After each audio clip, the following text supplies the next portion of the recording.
security guard. And this is the reality that people saying, we are no longer interested in continuing this level where we have to fight and put up signs and say our lives actually matter. That a black life is something that needs to be taken into consideration.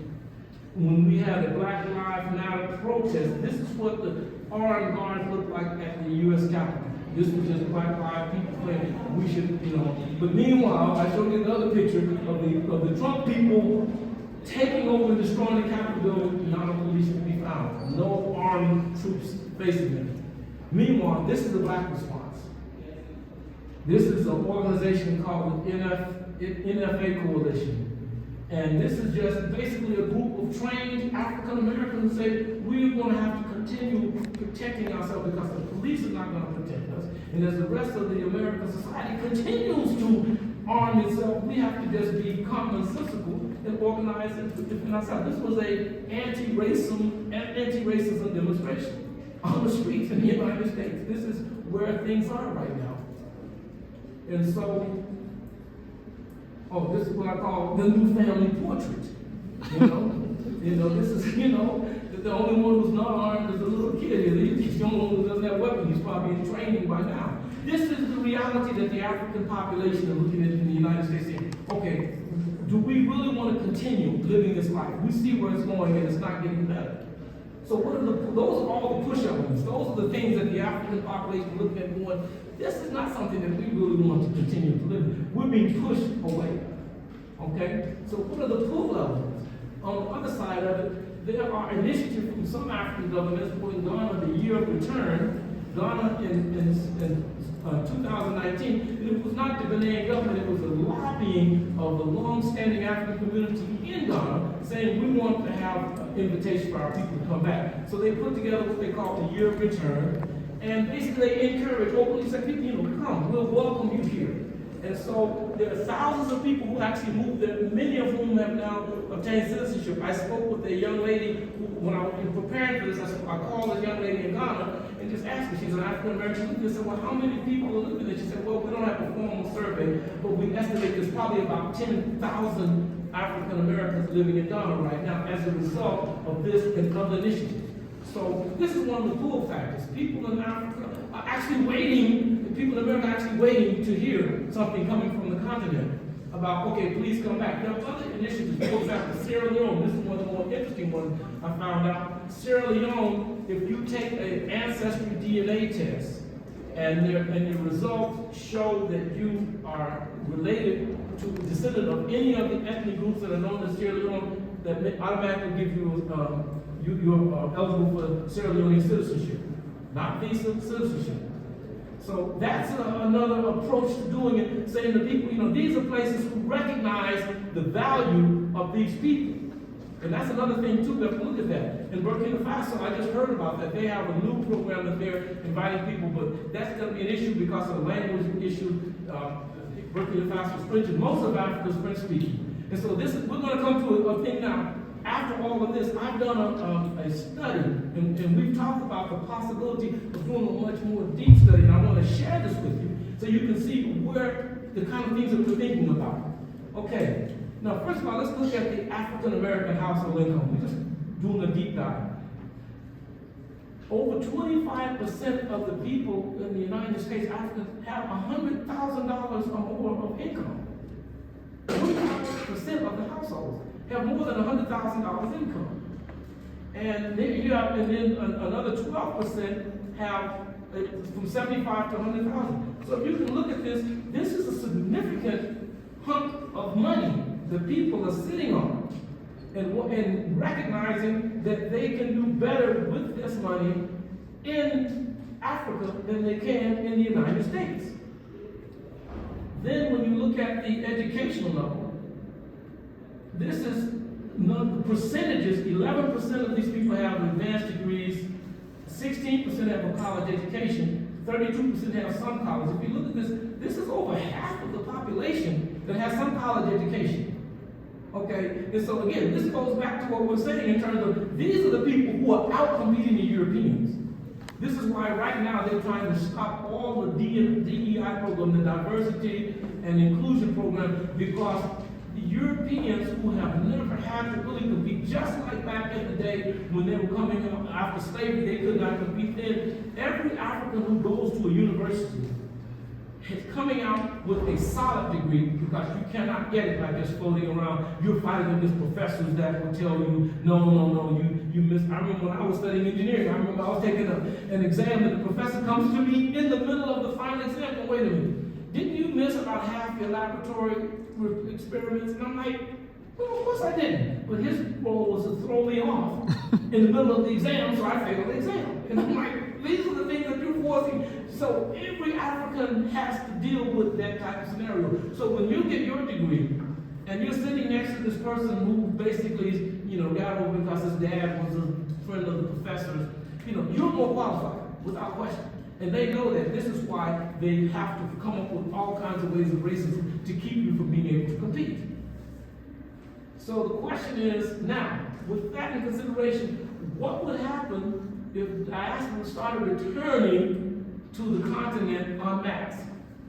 This is something to consider. And I did a thought experiment on this, and I'm going to walk you through the thoughts that we have, and you can see the scale of the issue. Okay, now remember, we started this talking about the African diaspora, 260 million people. Okay? My study focuses purely on the issue of Africans in the United States. That 50 million. So 1/5 of the possible population. But let's just look at that.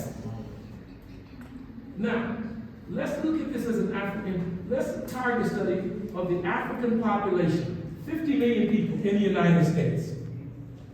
If you conduct a survey, now this is all hypothetical, none of this has actually been done. This is where I think the study, the academic part will come in very interesting. Conduct a survey and say, how many people would be interested, out of this 50 million, how many people would be interested in moving to the continent of Africa? 90% of the population would probably say no. No, I'm happy here, I gotta go to my church, my grandma say, whatever reason, 90% would say not interested, so that leaves you 10 million, 10%. That 10 million, that's still 5 million people. 10% of people say, yeah, I'm interested, that sounds like a good idea. Maybe I can go to Africa. Let's think about let's go to Africa. Now, you take the 5 million people and say, now, out of that 5 million people who say they're actually interested in going, how many of them actually go? Let's say 90% of them who said they were interested in going don't actually go. So now that blocks that 5 million down to only 500,000 people out of 50 million, which is 1%. 1% says we are actually going to go to the continent. So 99 out of 100 people don't go. 1 out of 100 actually show up on the continent. What's the impact of that? First of all, they're not going to come to any place in the continent because half of the continent is French speaking. So let's just assume, again, this is a theoretical discussion, that they choose the top 5 English speaking countries: Nigeria, Ghana, Kenya, Tanzania, and South Africa. These are the most likely places. They got places like Sierra Leone, these are small, but just for the sake of discussion, these are the 5 big English speaking countries in Africa. And let's assume that they distribute themselves evenly, 20% in each one of these places. So that means 20% of these people would come to Kenya. But that's 1%. We're talking 1% and 20% of that. So we're talking 0.2% of the people on the United States would come to Kenya. Okay, and we're going to further assume that it would take them 5 years to get there. They're not going to just jump up in 5. That 0.2% is going to spread itself out over 5 years. What would that look like in Kenya? First of all, the first group of people, it would be 5,000 people showing up in Kenya on the first year. Okay? In 2022, Kenya only issued about 8,000 work permits for the entire world. Okay? 5,000 of these people on year 1 would come to Kenya. The next year, 10,000. The next year, 20,000. 25, 40, until you get up to Kenya's 100,000 people. Can you imagine what that would do to Kenya's immigration system if 5,000 people showed up and said, okay, I'm ready to immigrate right here now. Every month, that's in 300-400 people, 500 people a month at least. 600 people a month showing up in downtown going, okay, we're here, we're registered, we're signing up, we're paying and that's the first year. Even that would swamp the immigration system. Then the next year, it's double that. So you see the issue. Now remember, we're talking 0.2% of just the United States. We're not talking about the Caribbean and Europe and South America. No. This is a tiny, tiny fraction of people of the African diaspora. So by the time 100,000 people, Kenya's 20%, you've got 40,000 people showing up in Kenya saying, okay, we're going to come in. Okay, so what would that do economically? Now, I made some assumptions, some economic assumptions. What would be the base impact, the lowest level? If you assume that you take the average per capita income of the United States of a black person is only about $27,000. Okay? And no, I take 20% above that. I just looked at the statistics. What is the per capita, of all the poverty-stricken people, everything, take the average, it's like 20,000. You give 20% above that because the people who are going to come are not going to be average person. These are going to be people with more money. So we're going to give them another 20% over that. And they're going to be having, and then to say, even if they come to Kenya, they're only going to spend half of their money in Kenya. They're still going to have to deal with stuff back in the U.S. or whatever. The first year would be $162 million showing up. Okay, being pumped into the Kenyan economy. And that doesn't talk about all the ripple effects of people hiring nanas and drivers and renting apartments. 162 million, all the way up by year 5, you're talking about $1.3 billion showing up in the Kenyan economy from that tiny 0.2% of just the African population in the United States. So this gives you some idea of what the potential is should a government seriously go after trying to tap into this serious pool of money of people who are trying to get into the country and bring that money here. What would that do in terms of international foreign investment? We're talking about $1.3 billion just showing up at the airport. You see? And so this is the kind of thing that we think we need to be thinking about and working through, and hopefully we can look at some type of form. Again, all of this is just based upon this basic assumption. What happens if we actually start doing real numbers and finding out what the real dollars are? And because, for example, I was in on a video conference of some people here, African Americans in Kenya, people I didn't know. They got on their WhatsApp call, and these were investors. These people were buying property. They weren't just coming in renting. They were actually investing. There were at least about a dozen people in the thing. I was like, these folks are serious. They were bringing money. They were, going through the nuts and bolts. We tried. I bought this one, and this one didn't work out. And these people were actually spending money now. This is something that is a serious issue for Africa who's dealing with, as we look at the disappearance of foreign aid. We need to look at this is where a source of capital needs to be brought in.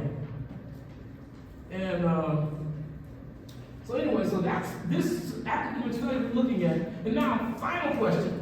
For those people who still think, after all of that, that you might want to consider going to I would love to have to put a lot more time into this. But one thing that I did do, and I encourage all of you to do it, there is a website called nombail.com. It allows you to compare the cost of living of any two cities in the world. What would you have to get if you moved from here to here? And so I did it for Nairobi, Kenya, and Atlanta, Georgia. Kind of like the capital of Black America. You go to Atlanta. That's not New York. That's not California. These are not really expensive places. Not Chicago. It's kind of like a moderate-sized city. In order for you to have the same quality of life that you get for 330,000 shillings, okay, it will cost you almost 900,000 shillings to have the same quality of life in Atlanta. You have to make 3 times as much money.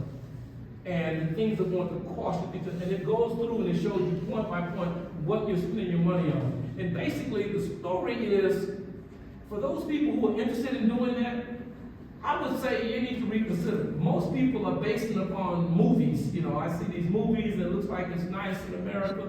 I would suggest that you stop with the movies and start looking at the news. If you look at the news, the number of mass killings, the number of shootings at schools, the number of people who cannot who are dying because they don't have health care, and all these things, the homelessness alone would cause you to reconsider. And because most people's impressions of being in America comes from their relatives who went there and they're doing well. Those relatives went there 10 years ago or whatever. That is not the reality today. You know, people in America right now, one of the biggest issues right now, to give you an example. In America right now, there's a big confrontation between America, the United States, and Mexico. And the United States is deporting a lot of Mexicans who are doing all the work while it's kept. And they're forcing them back, and the Mexican government has done a tit for tat and says, okay, well, fine.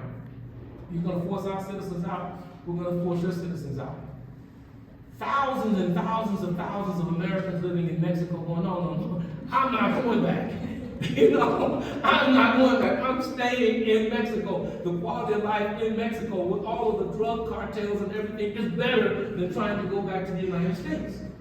And so you have to say, what is going on with the United States? But we looked at that in terms of the economics of what is happening. Anyway, it's almost at the end. I'm going to stop. I will go on forever, but now I want to let people have some questions and some discussions, and so we can get some back and forth. But as I said, I can talk about this all day because I'm passionate about this. This is what we as Africans need to be thinking about if we're going to be shaping the 21st century. With that, I'll stop and take questions or comments.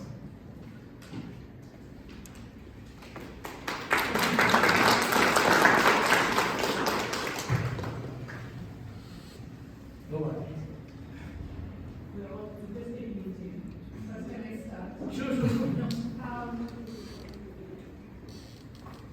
Thank you so much. Thank you for the presentation. We started this discussion saying you're so passionate, and now everybody understands why I say you're very passionate about this field.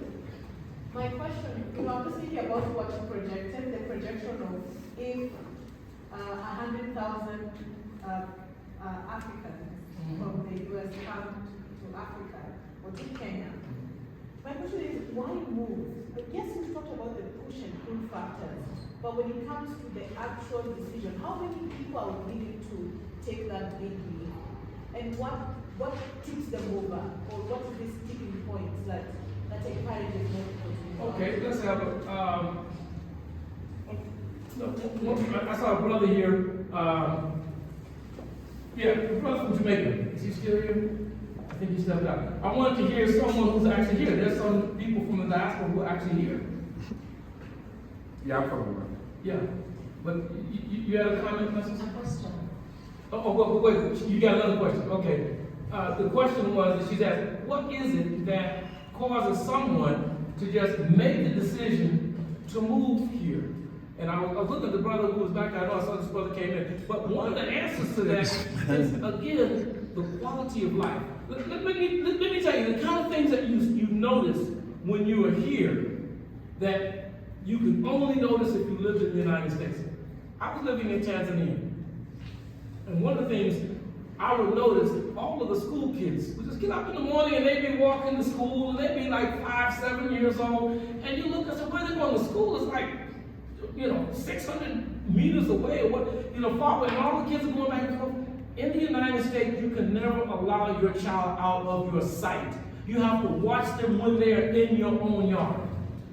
Because someone will steal them, someone will rape them, someone will molest them. That's a quality of life issue that people in Africa cannot even begin to comprehend. And so that's just one example of a simple little thing that, and you take that and multiply it across the entirety of a society. And there's another concept, it's called weathering.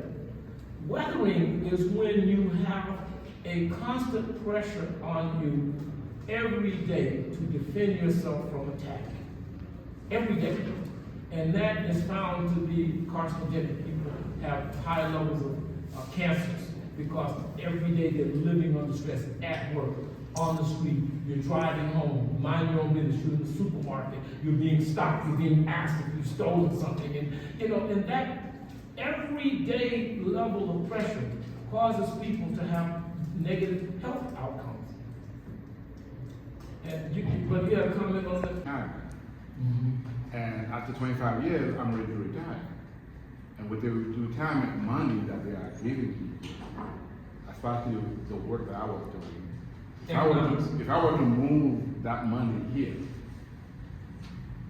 I wouldn't have any problem. So But trying to live a retirement life in the United States is gonna be a it's struggle. gonna be a struggle. Yeah. Plus, there's also other opportunity that you can come and start your own business here with the same amount of income. With the money that you are getting from retirement, you can see what is also needed in the society. You can also open up a business and do that work. Okay. Plus, you have the that money and buy or make the investments in Kenya, what are the implications for the locals? Well, the implications are one, and this is a very real one, the economic impact would be that, for example, the housing market would go up. There will be a impact on the housing market because people coming from abroad have more money, so that the landlords are gonna say, okay, do I wanna rent to this person for this much, or rent to this person for this much? If they go, so that's one of the implications. I think some of the social implications are that people are different.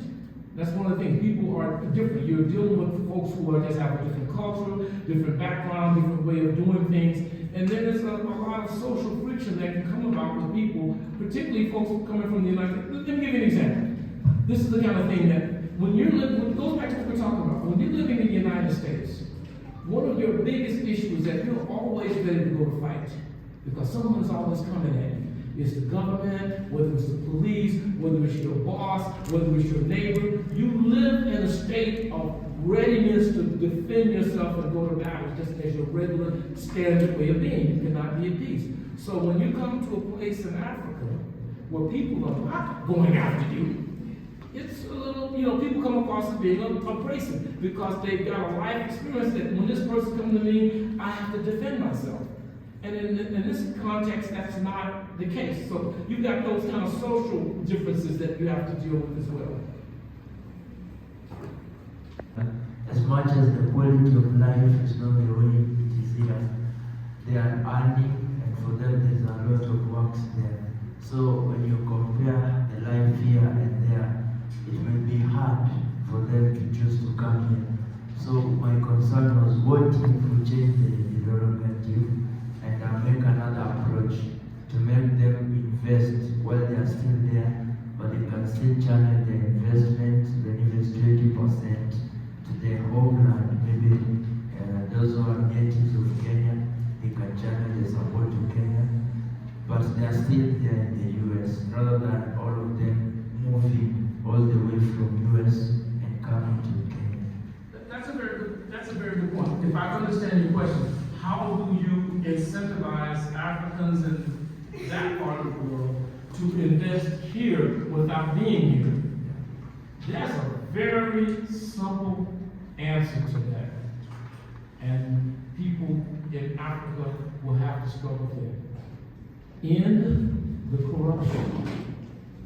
Stop the corruption. Because what is the biggest incentive for people to say we can't do it? Because if we send our money over there, we don't know what's going to happen to it. Even when you're speaking to people who are from Kenya, you hear about all of these stories of people who go there and they send their money back to a family member who's supposed to be building a house for them. Then they get back 10 years later, there's no house, and there's this big story and all this kind of stuff. That is the biggest thing that's stopping people from investing.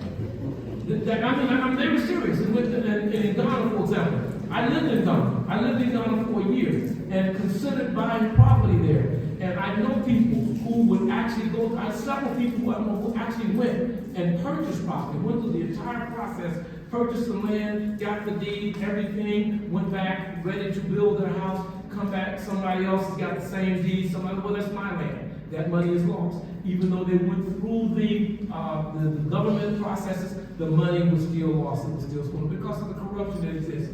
So the question becomes very simple. You have to build up a sense of integrity in the society so that people can know. I mean, like, for example, I know I can go right now and put some money into a stock in Dubai, and 10 years from now, that money will still be there. No one's going to steal it because they have a system of integrity. We as Africans have to develop that same sense of integrity in our investments. Until we do, no one is going to invest because they don't feel that their investments are secure. The whole issue of investments is interest rates. Why are the interest rates in Africa so much higher than every place else? Because of the lack of security of the investment. We have to take these things very seriously. If we expect international foreign investment to come in, we have to create an atmosphere of investment security. People can invest and they're not going to lose their investment. Just have a starting point. What do you do with such people? What do they actually do? Because you don't know anything about any African country. How do you have any facilitators between the guys who are there and Africa? So your first was, okay,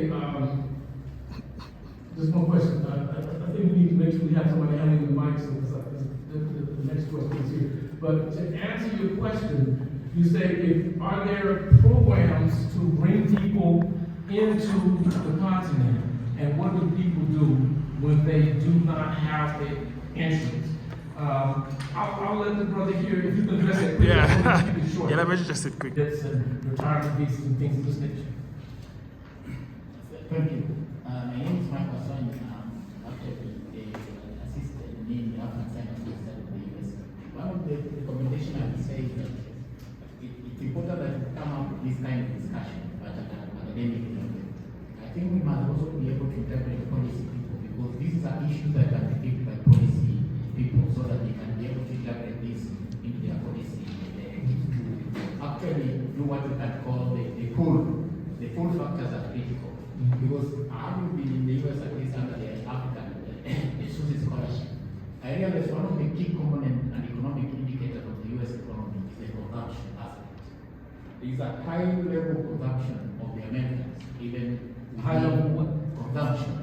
Consumption. Yes. And like our was the price of consumption. The consumption is a critical component of GDP. If we don't consume, then it's not possible even for the manufacturers and even other people who want to invest to come and invest in Kenya. So we must also have policy directives that also encourage consumption, including also ensuring that everybody at least can be able to access goods and services. Looking at the way I saw.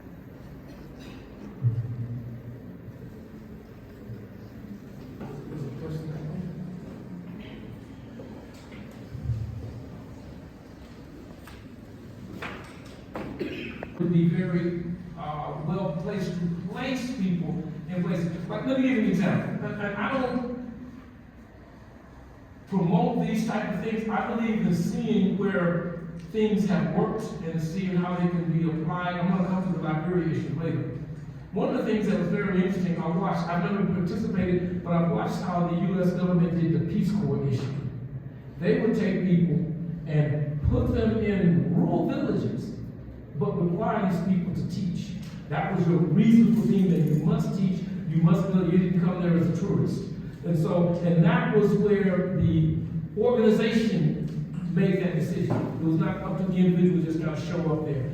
You will have those kind of conflicts, and I would be the first to say I don't know how to manage those social conflicts. Now, the issue of Liberia is an interesting one, because what basically you were looking at was a kind of a colonial. This was the first experiment in how to do neo-colonialism. Basically, they're trying to say, okay, they're the first experiment to say, okay, what do? We want to get these, troublesome black people out of our country. Let's take them to Liberia and set them up as a kind of a colonial group for us to lord over the locals.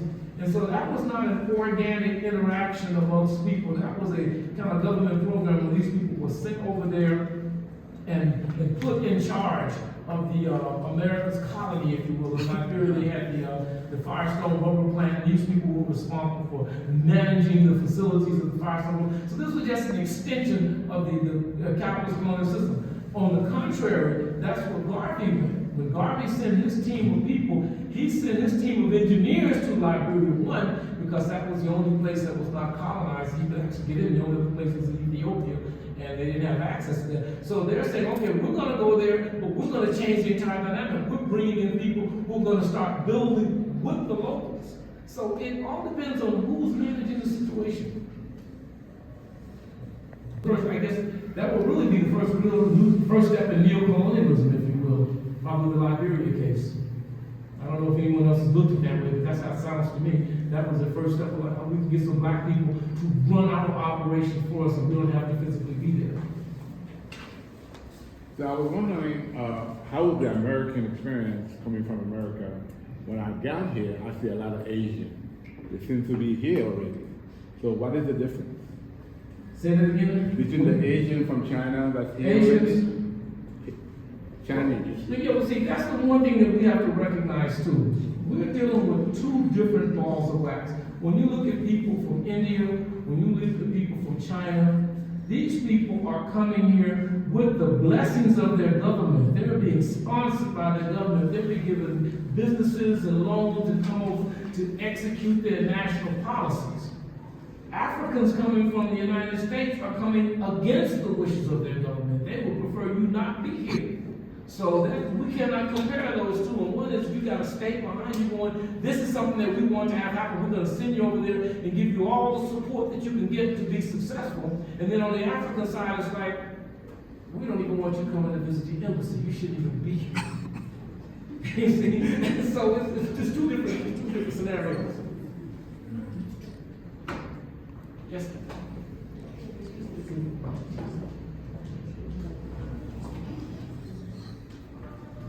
My name is Julia. Thank you so much for that presentation. So the question is,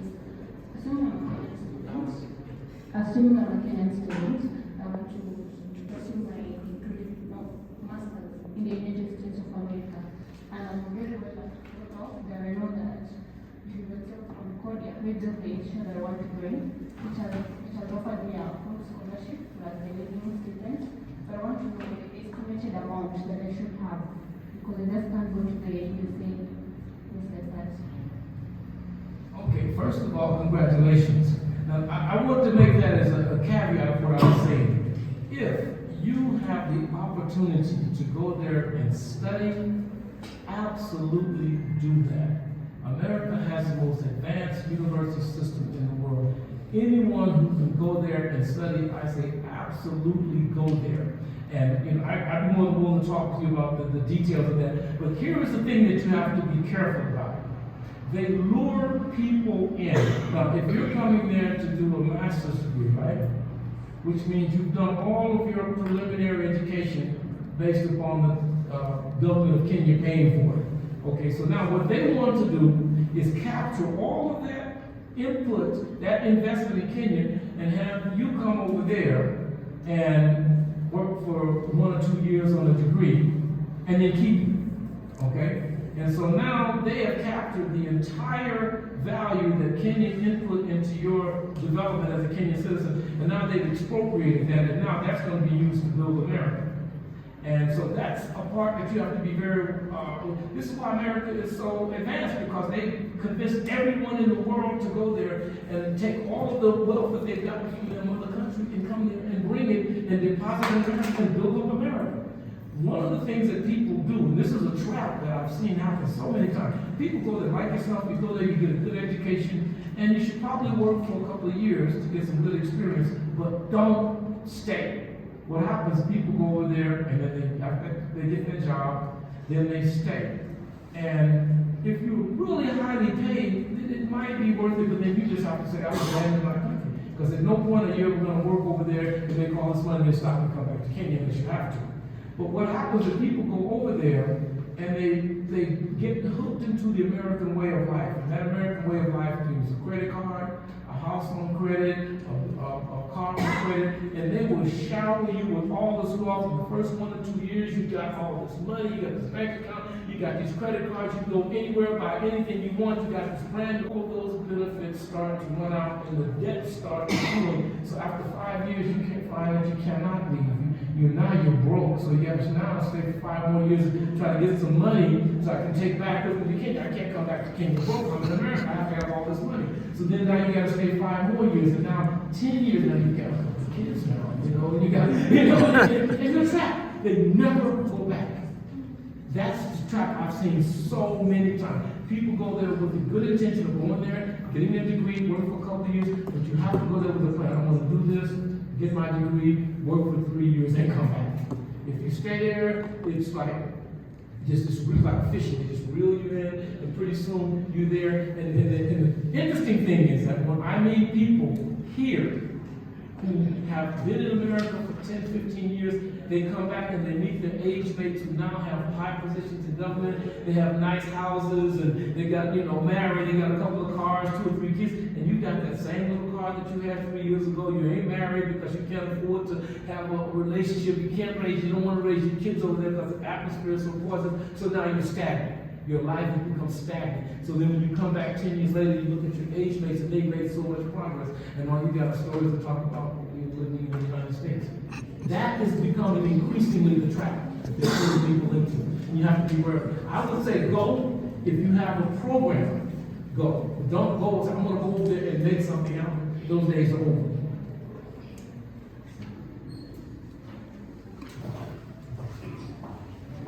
You got it. Thank you for the presentation. I've been told that you guys got to get back to work. So you have to get election. So we can start wrapping it up here. But anyway, I'm going to put my information up here so people feel free to contact me anyway. I'd be more than happy to end the discussion. Okay, so my question is, based on the risks that you just explained, including the discrimination and everything that goes on in the US, why is it that African countries, even Kenya for instance, they encourage labor exports and everything, result in Germany, Canada, and even United States? So where do they draw the line between the risks that you just explained and the potential economic gains to the country? Could you make your question concise to make sure I understand it? Sure. You just explained the various risks that are associated with being in the United States, right?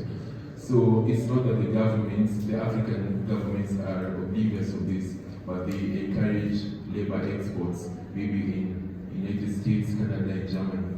So where do they draw the line, and how do they balance between the risks that you just explained and the potential gains that they accrue as a government? I think that would be a good question for government. I wouldn't even begin to try to, I mean, if they're proposing these questions, obviously they've done some type of calculation. I'm not privy to that. That's what I would suggest, ask them. Why are you doing it? What is the benefits of Kenya with this program? And I think we're ready to wrap up. One more question. Any more questions? I really like your questions. I mean, I want people to engage on this because this is the history that we're talking about. This is the history that's taking place now. And for example, when I was going to college, there was an absolute flood of students from Africa coming there, and now all those people going back, and the flood is going in the other direction. You have to ask why. There's a trickle, there's still people going on, but the previous, 20 years ago, every country had, you could go to any shopping mall, there'd be people from Tanzania, Liberia, Nigeria, South Africa, now that's not the case. So the question is, what has happened? So that changes. I want to thank you for the insightful conversation. Your zeal is unmatched. And for us at the center, we are looking forward to future discussions. And I want to just share that when you began your lecture, you said that there are 3 types of people you're trying to speak to. I'd like to share where I was. There's the person who already knows about the role of the diaspora. There are those who don't care. And there are those who are in between, who you need to, roll back in. I want to say I'm the third category. I needed to really understand why this is so important because we've just had a few discussions, but not a full lecture. And so this is an important discussion. It's important for Kenya. It's important for the African community around the world. And I know it's not just me who's been inspired today. There are many scholars in this room. People who are always curious about a new research topic, something that will make the world better. And so I saw many scholars creeping down, very seriously. So on behalf of the center, again, thank you. We'll be having more such discussions and research and books. And I also want to thank you to my team at the center. Now let me talk about the team at the center. We are all volunteers. Nobody's on salary. My day job is I teach. I'm a lecturer. The lady Farida, who was leading the team. Farida is the leader of the team for this discussion, has another day job, and she's teaching, and she's a PhD student. So we have a group of amazing people who are volunteering their time to do something meaningful, to help. And the idea behind the center is not to make America great again or anything like that. We don't want to do that. We noticed that in every American university, there's an African Studies Center, there's an African Studies Department, but we don't study America, you know? So they are studying us, but we are not studying them. And if they do study, if there's a study about US in Africa, it's from an American perspective. And so this is a big day for us. We are happy, and we are looking forward to future engagement. Thank you, Team Access. Yes, this is amazing. So let's conclude with a photo session. You know, we like the pictures. We like making sure the world knows that we're doing big things. If you could kindly join us on 6th floor, which is just 2 floors from here. Through these stairs, you go to a door opening here. There are protocol teams. Christopher, show your hand. You will guide us. There's Chris there. There's Felix. And the 2 gentlemen will lead you to the very top. There will be a photo session at the top. And then after that, we can have a networking session. You can talk to Mr. Loomis, the Diaspora team, and anybody from outside the university. Please come say hi to me, the team from Diaspora. Come shake my hand. I am the man. I want to know you. I want to get to know you more. Come say hi to us. We need to have more of this engagement, so please, don't just disappear. Have a chat with us. So if you don't mind, let us walk upstairs, all of us.